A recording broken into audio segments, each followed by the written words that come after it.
the Son of God came down and died for us on the cross.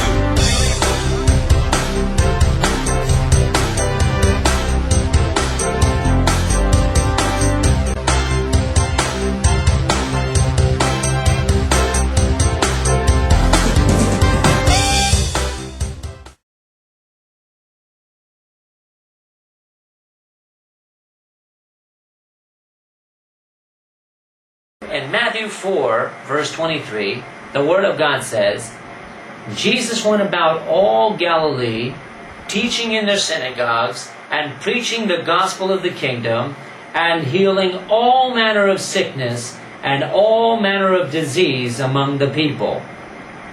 Jesus came teaching, preaching, healing. Teaching, preaching, healing. The same is given in Matthew 9:35. Teaching, preaching, healing. Romans 10:17 says, faith comes by hearing, and hearing by the Word of God. No Word of God, no faith. You understand? Many times the Word of God doesn't declare how long the people were with Jesus. But some other times it says that, wow, Jesus told his followers, the people have been a long time with me, and I don't want to send them away fasting. Give them something to eat. They've been a long time, maybe some days and days listening to Jesus, seeing miracles. Faith comes by hearing and hearing and hearing the Word of God. So when you go to pray for the sick, give them the Word of God.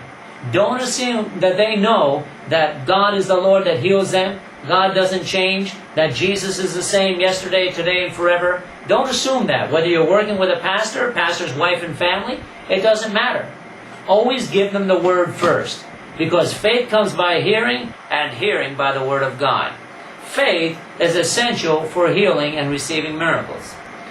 The importance of faith can be seen in Matthew 9:22 with the woman of the issue of blood. She had been bleeding for 12 years. But she heard that people were coming and touching Jesus' clothes and getting healed. And then she started to say within herself, over and over and over, if I can just touch him, I'll be made whole. If I can touch him, I'll be made whole. And that's what she meditated on over and over and over, until one day Jesus passed by.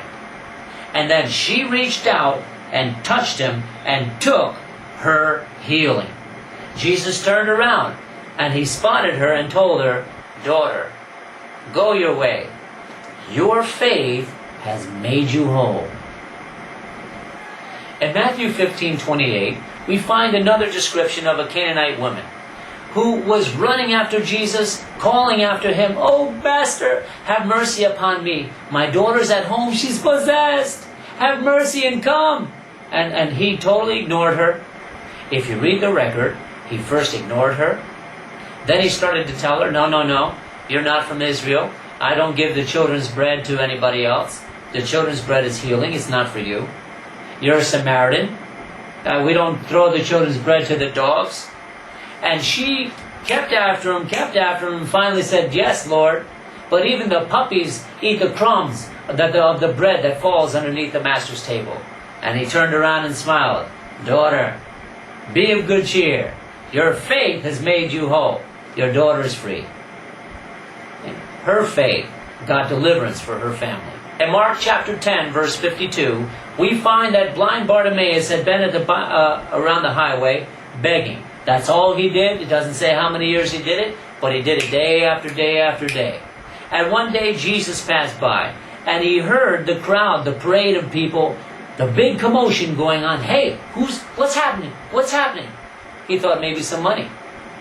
But no, Jesus was passing by, and he had known other people, he had heard about people being healed, and he started to cry out to Jesus. That's faith. He cried out, Jesus, Son of David, have mercy on me! And people told him, shut up! Be quiet, can't you see we're having a parade? Shut up! The Word of God says he cried the more. He was not going to let his miracle pass him by. He cried, screamed. And the Word of God says Jesus stood still. What happened? He called him.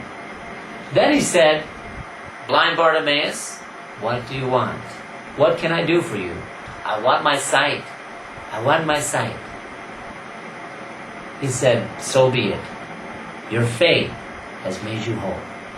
See, faith is persistent.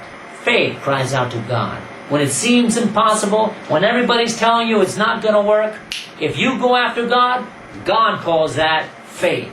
Your faith will take your healing and your miracle from God. But faith comes by hearing. He heard something first. He must have heard that people were getting healed and that Jesus would never say no, even if. So you just cry after him. You go after him with all you are. And that's called faith. Faith that receives miracles. About Luke 7:50, the Word of God says there was a sinner woman. She came to Jesus while he was at dinner, and she started washing his feet with her tears, and she's crying and all these things, and everyone's thinking, oh. Inside, they're saying, if this guy was a prophet, he would know what kind of woman is even touching him. And he rebuked them in the way that he was normally done. And then he turned to her and said, daughter, your faith has saved you. Go in peace. Be forgiven. You're forgiven. Your faith has saved you. So many places, God said, your faith has made you whole. Faith comes by hearing, and hearing by the Word of God. So give them the Word of God. Come teaching, preaching, healing. When you go to minister healing to someone, or you're preaching from the platform or in a small group, give the Word of God first. Because God says in Jeremiah 1:9, He says God watches over His Word to perform it. Whatever Word of God you teach or preach, God's going to confirm it and perform it to anyone who will believe it.